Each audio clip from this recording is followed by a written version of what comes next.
Welcome school board with Jitendra.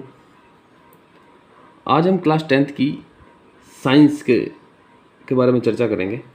Science में हम देखेंगे चैप्टर फर्स्ट, रासायनिक अभिक्रिया एंड समीकरण, है ना। रासायनिक अभिक्रिया एंड समीकरण। तो हम आज इसकी शुरुआत करते हैं। सबसे पहले देखते हैं हम कि रासायनिक अभिक्रिया क्या है।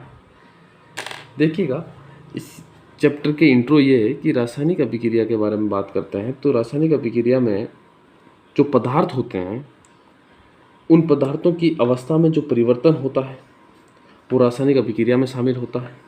रासायनिक अभिक्रिया में रंगों में भी परिवर्तन हो सकता है, या रासायनिक अभिक्रिया में किसी गैसों का उत्सर्जन हो रहा हो। उत्सर्जन का मतलब है कि उस रासायनिक अभिक्रिया में गैसों का निकलना हो, और उस रासायनिक अभिक्रिया में तापमान जो होता है, टेम्परेचर जो होता है, जब रासायनिक अभिक्रिया होती है तो टेम्परेचर में भी क्या होता है, परिवर्तन जो होता है।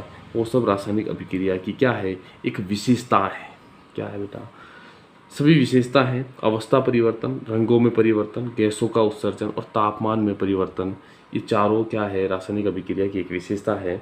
एक एग्जाम्पल से हम देखते हैं, जो एनसीईआरटी का एग्जाम्पल दे रखा है कि मैग्नीशियम जो है, जिसको हम Mg से लिखा जाता है एक साइंटिफिक रूप में, संकेत के रूप में उसको Mg लिखा जाता है। मैग्नीशियम का रिबन को जब जलाया जाता है, अच्छा कोई वस्तु जलती है तो किसकी उपस्थिति में जलती है? इसकी उपस्थिति में ऑक्सीजन होना बहुत ज़रूरी है ना। ऑक्सीजन होना बहुत ज़रूरी है, ऑक्सीजन की उपस्थिति में जलती है। जब मैग्नीशियम को जलाया जाता है तो ये मैग्नीशियम जलने के बाद किस उत्पाद के रूप में हमें प्राप्त होता है? तो ये एक सफ़ेद चूर्ण मिलता है। क्या मिलता है? सफ़ेद चूर्ण प्राप्त होता है मैग्नीशियम का। ये किसका एग्जाम्पल है? एक रासायनिक अभिक्रिया का एग्जाम्पल है।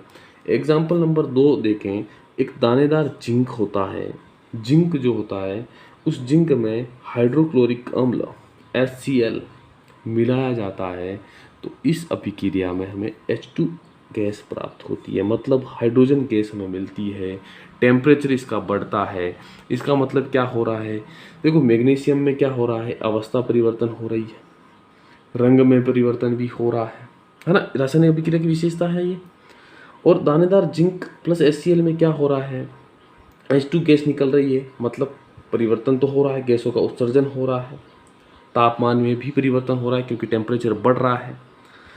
इस तरह से मेनली हम देखें तो रासायनिक अभिक्रिया एंड समीकरण के चैप्टर में रासायनिक अभिक्रिया और समीकरण में समीकरण का सबसे ज़्यादा विशेष महत्व है इस चैप्टर में, कि समीकरण को कैसे लिखा जाता है। तो सबसे हाईलाइट जो चैप्टर में जो रहेगा कंसेप्ट, वो रहेगा समीकरण, है ना।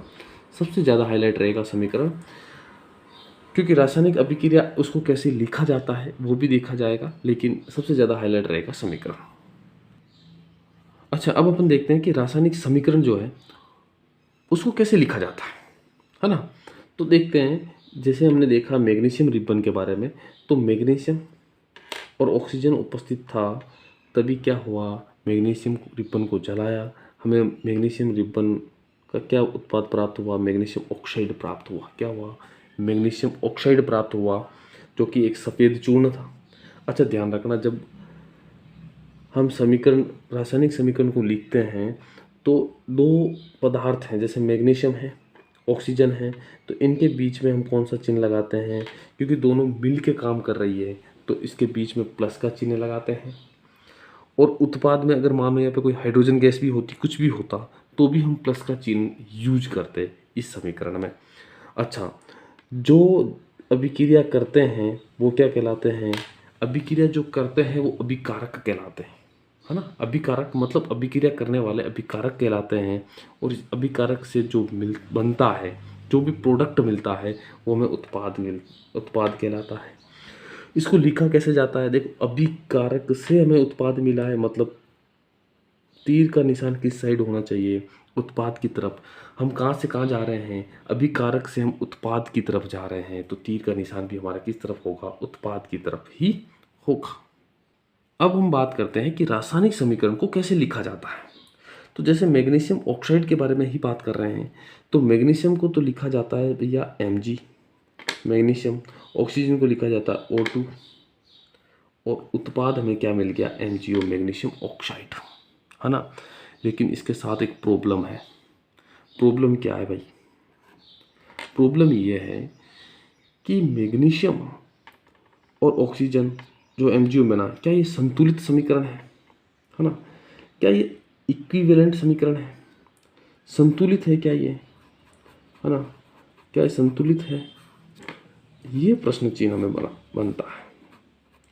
अब अच्छा, संतुलित नहीं है तो कैसे नहीं है, कैसे लिखेंगे, इसका हम थोड़ा सा आगे देखेंगे। लेकिन देखते हैं कि क्या ये संतुलित है। संतुलित कैसे हो सकती है, नहीं हो सकती। देखिएगा कि Mg का कितना तत्व है, कितना तत्व परमाणु, एक है। अभिकारक में देखना, अभिकारक में एक है, उत्पाद में कितना है, एक ही है भाई। ठीक है, यहाँ तक तो ठीक है। ऑक्सीजन का कितना परमाणु है यहाँ पे, अभिकारक में 2 है, उत्पाद में 1 है। मतलब ये इक्वेशन क्या है, संतुलित नहीं है। अच्छा, नहीं है तो अब क्या करेंगे, हम इसे संतुलित करना सीखेंगे बहुत आसानी से। अच्छा, अब हम देखेंगे रासायनिक समीकरण का महत्व क्या होता है। महत्व को समझने के साथ साथ हम ये भी समझेंगे कि द्रव्यमान संरक्षण का नियम क्या है।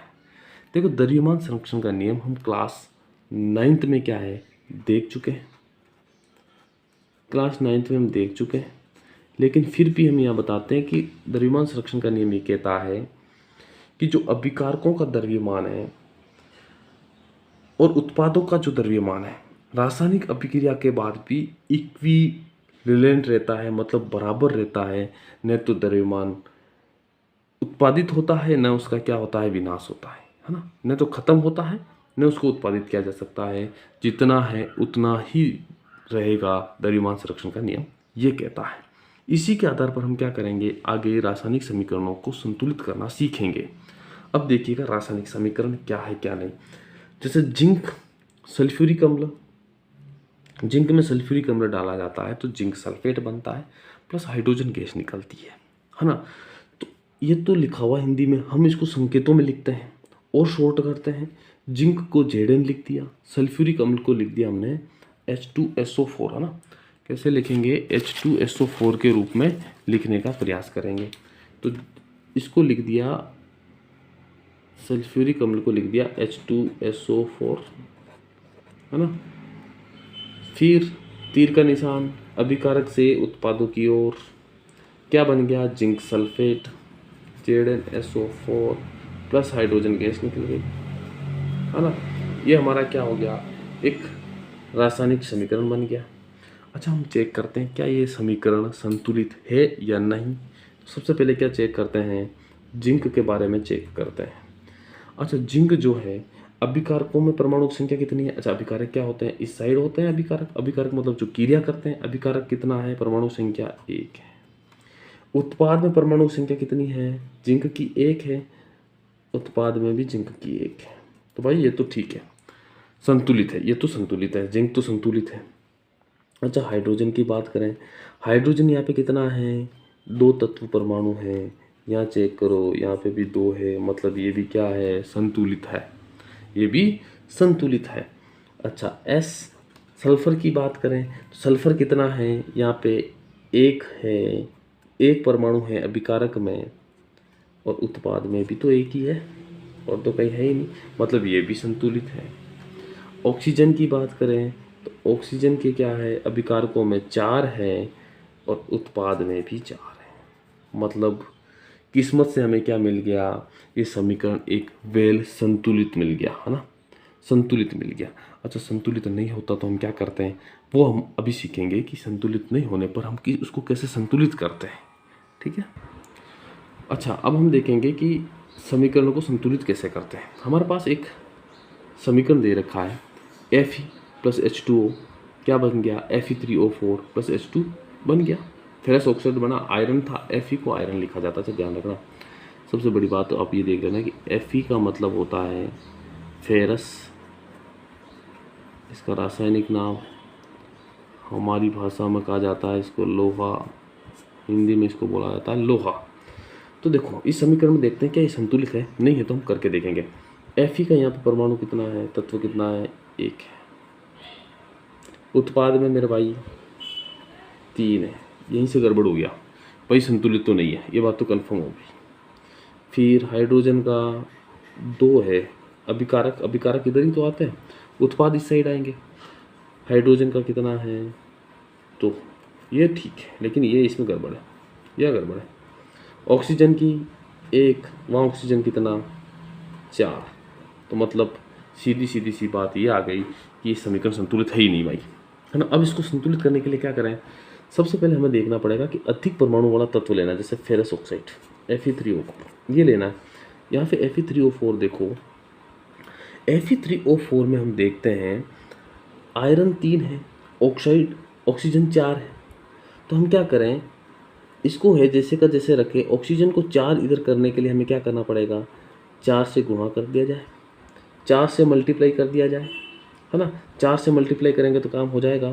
तो हम वापस उस इक्वेशन को कैसे लिखेंगे, Fe प्लस, जब इसको 4 यहाँ से गुणा करेंगे तो क्या बन जाएगा 4H2O, फिर इसको है जैसे जैसे रखें Fe3O4 प्लस H2। अब देखो बेटा, ऑक्सीजन तो क्या हो गई, संतुलित हो गई, लेकिन गड़बड़ और हो गया। क्या हो गया, गड़बड़ ये हो गया कि H2 का परमाणु कितना हो गया, 8 हो गया, और इधर तो हमारा 2 ही है। अब क्या करें, अब फिर एक ट्रिक लगाएं, ट्रिक नहीं, गुणा करना है, कुछ नहीं करना।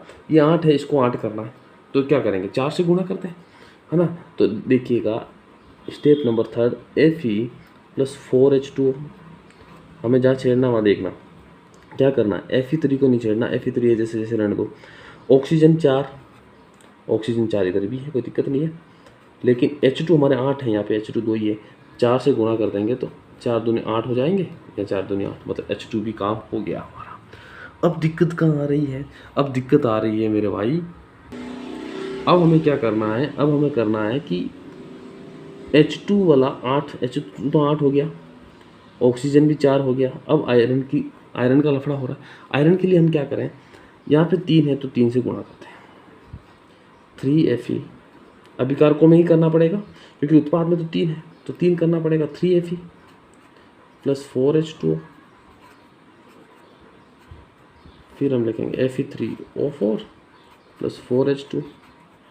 अच्छा, अब अपने को देखना है कि क्या ये समीकरण संतुलित है या नहीं, चेक करना है ना। चेक कैसे करना है, देखिएगा,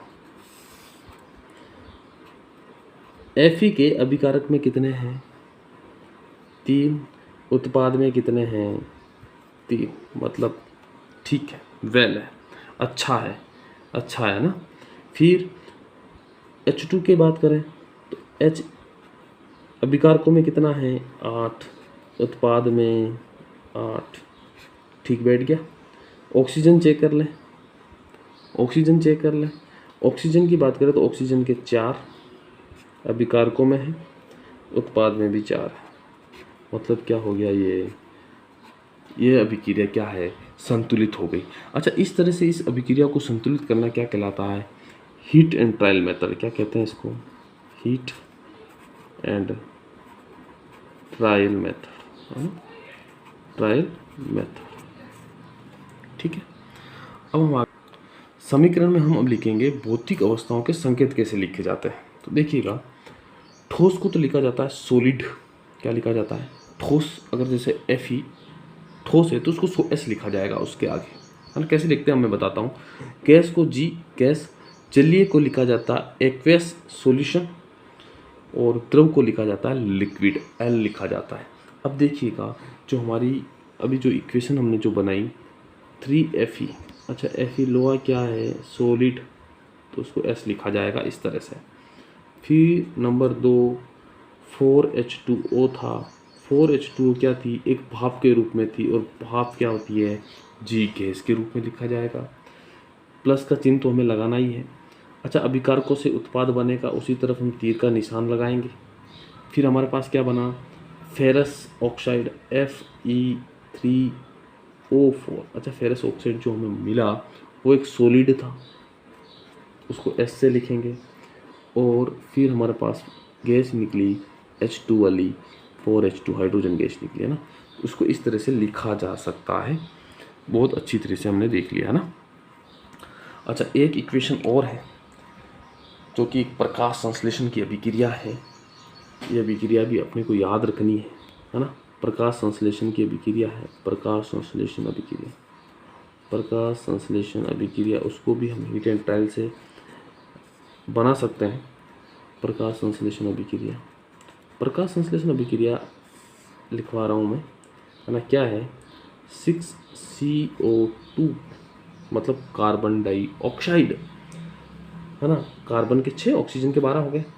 इसको AQ इसलिए लिखा जाएगा मेरे भाई क्योंकि ये क्या है, जल में घुलनशील है ना, जल में घुलनशील होता है, उसके लिए हम AQ से डिनोट करते हैं, ठीक है। फिर 12H2O मतलब आपका जल हो गया, जल को लिख दिया लिक्विड, है ना, जल को लिख दिया लिक्विड। अच्छा अब क्या होगा, अब हम फिर क्या लगाएंगे, वही तीर का निशान। अच्छा प्रकाश संश्लेषण किसकी उपस्थिति में होता है, तो सूर्य का प्रकाश, है ना, सूर्य का प्रकाश, सूर्य का प्रकाश। और क्या होता है, क्लोरोफिल, है ना, क्लोरोफिल हम पढ़ के आए हुए हैं। तो क्लोरोफिल की उपस्थिति में बनता क्या है, ग्लूकोज बनता है, जो कि जिसका फॉर्मूला होता है C6H12O6। अच्छा इसको हम AQ इसलिए लिखेंगे क्योंकि ये जल में घुलनशील होता है ना, जल में घुलनशील होगा ये, इसलिए इसको हम लिखते हैं AQ। फिर हमारी बनती है 6O2, 6O2 को भी AQ इसलिए लिखेंगे क्योंकि ये भी जल में क्या है, घुलनशील है। फिर हम लिखते हैं प्लस का चिन्ह, फिर लिखते हैं 6H2O जो कि जल बनता है और जिसको हम कहा जाता है लिक्विड। इस तरह से अपन ने क्या देखा, अभी तक जो देखा है वो देखा कि रासायनिक समीकरण क्या है ना, अभी तक हम जो देख के आए हैं वो यही देखते आए कि रासायनिक समीकरण क्या है, रासायनिक समीकरण क्या है, रासायनिक समीकरण के बारे में देखा कि समीकरण क्या है, उसको कैसे बनाया जाता है, कैसे बनाया जाता है, हीट एंड ट्रायल मेथड के बारे में, हीट एंड ट्रायल मेथड, है ना, हीट एंड ट्रायल मेथड के बारे में देखा, उसके बारे में जानकारी दी। फिर हमने इस समीकरण के भौतिक अवस्था, भौतिक संकेत कैसे लिखते हैं, है ना। अब हम आगे देखेंगे कि इन रासायनिक अभिक्रियाओं के प्रकार कौन कौन से हैं ना, प्रकार कौन कौन से हैं। अगले वीडियो लेक्चर्स में इसी के बारे में चर्चा करेंगे कि इसके प्रकार कौन कौन से हैं। बहुत बहुत धन्यवाद आपका, शुक्रिया।